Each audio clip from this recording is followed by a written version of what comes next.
When I was in my 20s, I was involved in drag racing.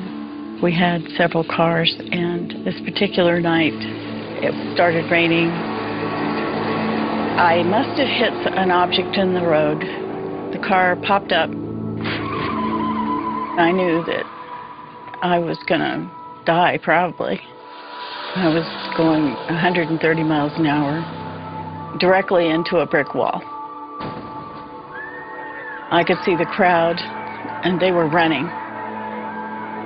Susan Dayton was having a near-death experience. These events, known as NDEs, are reported by people who were either clinically dead or very close to it. Most claim they retain consciousness during the incident and are able to describe their passage into another realm.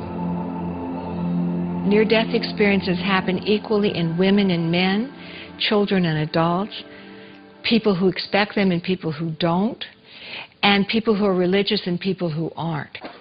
In the United States alone, recent studies suggest that 13 million adults claim to have experienced an NDE. With improved resuscitative techniques, it's likely many more have experienced this phenomenon. How could this be explained if the patient is clinically dead? Researchers have found similarities in the accounts of NDEs. That might help answer the question. In the traditional near-death experience, the out-of-body experience as part of an NDE is usually the first part, where a person actually finds themselves rising out of their bodies and usually looking at their bodies from the vantage point up above their bodies. They may see their own resuscitation and be able to describe what's gone on, what people are saying in the room. I left my body, and I watched the entire thing from above. I was interested in it, but I wasn't really attached to the body that was in the car. I watched the impact from that vantage point.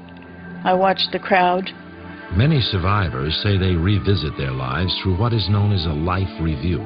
At that point, time stopped, and I felt this life review. I could see all the people that have affected my life and that I had affected theirs. And I came to an understanding of why things went the way they did and what I could have done better.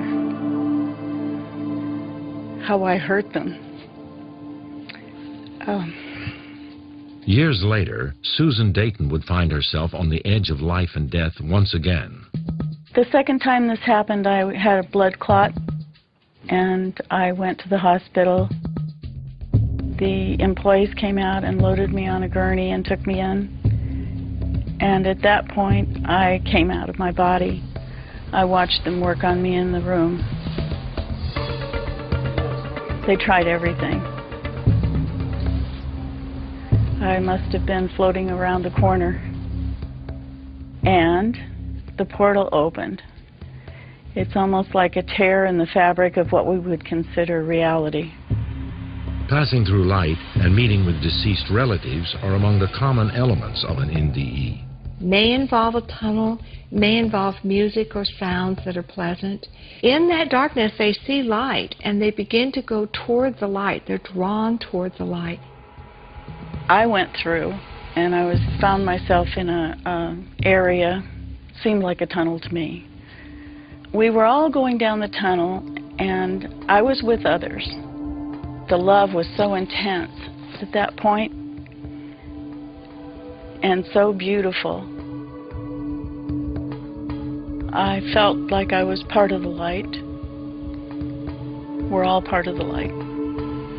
Then they're met with a decision point, and people describe it as coming to a border or a gate, and they are given the choice about coming back, usually. I was coming out into the light at the end, and they allowed me to come back. I wanted to go back because my children were so young. As soon as they make that choice, they are back in their bodies. It moved really fast.